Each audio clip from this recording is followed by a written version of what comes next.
चंपावत में मुख्यमंत्री पुष्कर सिंह धामी के सामने कांग्रेस किसे उम्मीदवार बनाएगी यह भी तय नहीं है। कांग्रेस नेता प्रीतम सिंह का कहना है कि ये फैसला प्रदेश अध्यक्ष, नेता विपक्ष और राष्ट्रीय नेतृत्व करेगा, लेकिन वो चाहते हैं किसी बड़े चेहरे को चुनाव में उतारा जाए ताकि इसके बाद 2024 और 2027 चुनाव में कांग्रेस की जीत का रास्ता खुले।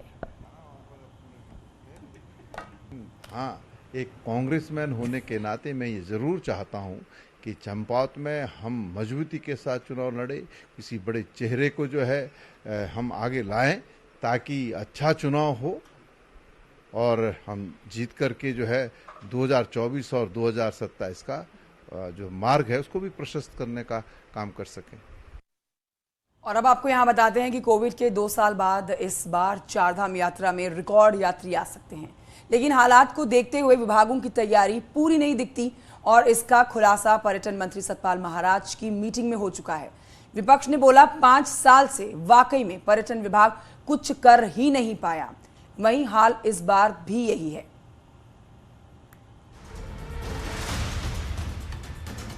देहरादून सचिवालय में जब पर्यटन मंत्री सतपाल महाराज ने चारधाम की मीटिंग बुलाई तो शुरुआत ही मंत्री जी की नाराजगी के साथ हुई। पर्यटन मंत्री ने कहा कि चारधाम में सबसे मुश्किल ट्रैफिक जाम की है, जिसमें खुद वो घंटों फंसे रहे। वहीं लैंडस्लाइड हो जाए तो दूसरे रास्ते के बारे में कोई जानकारी नहीं होती।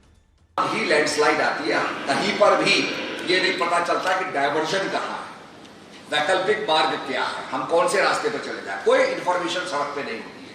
कोई इंफॉर्मेशन ये भी नहीं होती कि हम किसको फोन कर दें। किसी के पास डीएम का नंबर है, उसे पता मैं पौड़ी में हूं तो पौड़ी डीएम को फोन कर दें। अदरवाइज वहां पर नंबर आना चाहिए कि अगर आपको कोई प्रॉब्लम है, कुछ है तो आप इसको फोन करें।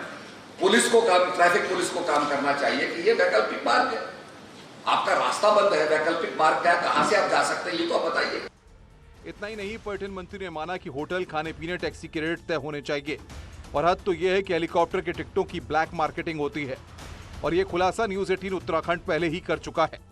सवाल पूछने पर पर्यटन मंत्री ने कहा कि उन्होंने व्यवहारिक बातें कही और रेट तय किए जाएंगे वरना कार्रवाई होगी। रेट्स को लेके, किसी भी तरह के रेट्स को लेके आप लोगों की नजर रहेगी? हाँ बिल्कुल, हम लोगों ने रेट लिस्ट के बारे में कहा है और उस पर हम कार्रवाई कर रहे हैं। कोविड के 2 साल बाद हो रही चारधाम यात्रा में इस बार यात्रियों के आने का रिकॉर्ड टूट सकता है, लेकिन व्यवस्था पूरी न होने की वजह से टूरिस्ट देवभूमि से अच्छा अनुभव लेकर नहीं जाता।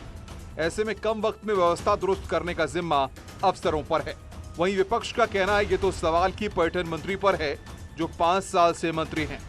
इनकी व्यवस्था, एक इंफॉर्मेशन सूचना तंत्र का प्रॉपर सूचना तंत्र की स्थापना और उसके बाद आप कितने विजिलेंट हो और मतलब आपका रिस्पांस टाइम क्या है किस समस्या के लिए, तो हम लोग पूरी तरह से तैयार हैं और लगता है कि इसमें किसी तरह की कोई दिक्कत। पर्यटन मंत्री जी को याद दिलाना चाहता हूं कि पिछले 5 साल भी वही पर्यटन मंत्री थे, तो क्या करते रहे पर्यटन मंत्री ये तो बताएं। सिर्फ जो है ये सर्किट बनेगा, वो सर्किट बनेगा, बना अभी तक कुछ नहीं, सारी हवाई में बातें हो रही है। चारधाम यात्रा उत्तराखंड की पहचान है और हर साल लाखों यात्री दर्शन के लिए उत्तराखंड आते हैं, लेकिन जिस तरह बिना प्लानिंग के विभाग और अफसर काम करते हैं उससे देश में देवभूमि की इमेज को बड़ा झटका लगता है।